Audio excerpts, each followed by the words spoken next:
Y dijo el Señor: Tú eres Pedro, y sobre esta piedra edificaré mi iglesia. El Santo Padre, Benedicto XVI, en su aprobación y promulgación del compendio del Catecismo escribió: Agradezco infinitamente a Dios nuestro Señor el haber dado este catecismo por mi venerado y amado predecesor, el Papa Juan Pablo II. Estos, la Iglesia, el Papa y el Catecismo, son los fundamentos de esta catequesis de primera comunión. En nombre del Padre, del Hijo y del Espíritu Santo. Amén. Ave María Purísima, sin pecado concebido. Bienvenidos, queridos amigos, a este curso para padres y catequistas de primera comunión. Bienvenida, Mónica. Muchas gracias, Padre Juan María. ¿Cómo estás? Bueno, y hoy, como tenemos mucho que decir y no tenemos mucho tiempo, porque vamos a hablar del quinto mandamiento de la ley de Dios, vamos a hablar de historia sagrada y vamos a empezar así rápidamente. Hoy vamos a hablar un poquito de los profetas, que son como los lenguaraces de Dios. Y dice así la historia sagrada. Aquí en la Argentina, durante las largas luchas que españoles y criollos sostuvieron con los indios, había hombres que conocían el idioma de estos y también sabían hablar el castellano.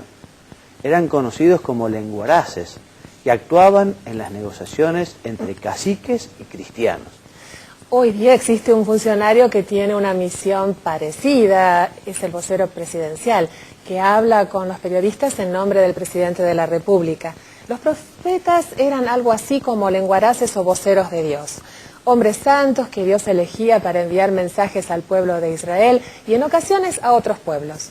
Moisés, el gran caudillo, fue un profeta, también lo fue Samuel. Algunos son denominados profetas mayores. Otros profetas menores. Hablaremos de algunos de ellos. Reinaba en Israel un mal rey que se llamaba Acab. Adoraba a un ídolo asqueroso que tenía por nombre Baal. Un día se le presenta en su palacio un personaje curioso, con ojos de mirada profunda, barba tupida y un manto bastante estropeado, ceñido por una correa de cuero. Era el profeta Elías. Y ahí nomás le anunció al rey Acab que por su mala conducta vendría una seca bravísima sobre Israel. Dicho esto, se retiró. Elías vivió en el desierto, tomaba agua de un arroyito que había y cada mañana Dios le mandaba un cuervo que traía un pan en el pico con el cual se alimentaba Elías. En Israel no llovía ni gotas.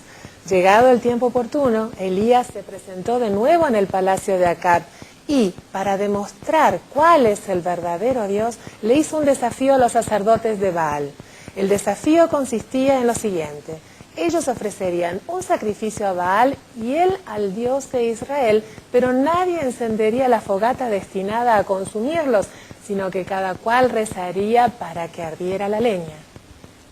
Los sacerdotes de Baal rogaron al ídolo que enviara fuego sobre el sacrificio que habían preparado, pero se cansaron de gritar y ni una chispa se vio.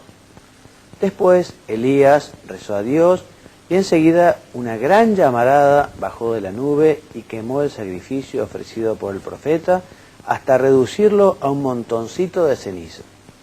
Al ver qué había sucedido, los judíos adoraron nuevamente a Dios y volvió a llover en su tierra.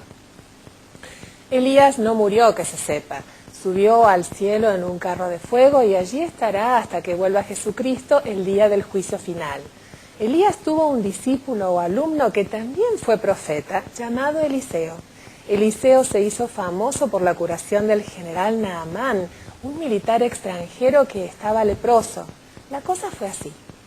Naamán era buena persona y tenía una mucamita judía que le estimaba mucho. Cuando aquel se contagió la lepra, una enfermedad incurable por entonces, peor que el SIDA, la mucamita se compadeció de él y le dijo que viajara a Israel para pedirle a Eliseo que lo curara. Al principio, Naamán no le hizo caso, pues era sirio de nacionalidad y le hasteaba andarle pidiendo favores a un judío. Pero la mucamita insistió diciéndole que el Dios de Israel es el único Dios y que escuchaba los pedidos de Eliseo. Naamán se puso en viaje. Cuando llegó a la casa de Eliseo, antes de que se hubiera bajado siquiera, salió un peón y le dijo: manda decirle Eliseo que se bañe 7 veces en el río Jordán y sanará. Naamán pensó: bonito remedio, como si en Siria no hubiera ríos mejores que este cañadón de agua turbia que es el Jordán. He hecho un viaje inútil, y pegó la vuelta. Pero en el camino uno le dice, con el debido respeto, no seas sonso general, total, darse un bañito no le cuesta nada, y menos con este calor. Naamán volvió para atrás, se bañó 7 veces en el Jordán y quedó completamente curado. Jonás fue otro de los profetas. Dios le ordenó que marchara a la ciudad de Nínive y que le avisara a sus pobladores que, si seguían portándose mal, serían castigados. Jonás tuvo miedo y se dijo: si les doy ese aviso a los ninivitas, me van a matar. Además, no sé por qué tengo que hacerles una gauchada siendo extranjero. Mejor no voy nada. Dispararé y me esconderé de Dios hasta que se olvide de semejante encargo. Dispararé y me esconderé. Salió con lo puesto. Dios se sonreía al ver el julepe de Jonás. Jonás llegó a la orilla del mar y sacó pasaje en un barco que estaba levando anclas. No bien dejaron atrás la costa, vino una tormenta terrible y el barco se empezó a zarandear, amenazando con irse a pique. El capitán sospechó que la presencia de Jonás en su nave era la causa del temporal y mandó que lo tiraran al agua. Como Jonás era muy simpático, a los marineros les costaba cumplir la orden, pero notando que iban a hundirse, lo tiraron nomás por la borda. La tormenta se calmó enseguida. Jonás no sabía nadar y estaba por ahogarse. En eso apareció un pez enorme, pareció una ballena y se lo tragó. 3 días pasó Jonás en la panza del pez. Por último, este se arrimó a tierra vomitándolo en la playa. A la vista de esa playa estaba Nínive. Jonás comprendió que eso no era casualidad y que debía cumplir la tarea que Dios le había encomendado. Atravesó la ciudad de una punta a la otra, gritando a los ninivitas que se corrigieran, que hicieran penitencia, porque si no Dios los iba a castigar. Los ninivitas, con el rey a la cabeza, atendieron el aviso de Jonás, se arrepintieron de sus pecados y Dios los perdonó. Pese a haberse resistido al principio, Jonás cumplió así el mandato recibido. Jeremías e Isaías fueron 2 de los profetas mayores. Jeremías fue conocido por sus lamentaciones y se lamentaba por la mala conducta del pueblo de Israel. Isaías anunció muchas veces y con toda claridad la venida del Salvador, del Mesías, dando detalles sobre la época y circunstancias en que ello ocurriría. Y el objetivo de este encuentro es destacar que todos tenemos una vocación. Vocación es el llamado que nos hace Dios a cada uno para que realicemos lo que espera de nosotros. Las vocaciones son muchas y variadas. Hay una vocación de médico, una de militar, otra de chacarero.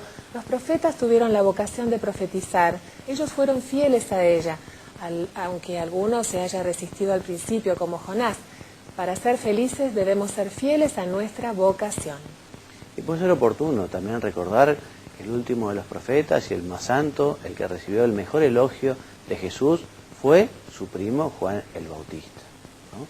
Y este tiempo de Adviento y en todo tiempo, qué bueno que es hacer de Juan el Bautista, recordar a los conocidos, a los amigos, a los vecinos, a los parientes, que Jesús está por venir, que Jesús está por llegar, que lo mejor que podemos hacer para recibir a Jesús, para recibir también su enseñanza, es estar reconciliados con Él y hacer ese apostolado de la confesión, para que muchos vuelvan a pedir perdón a Dios y así abran las puertas de su corazón para que Jesús pueda nacer en Él.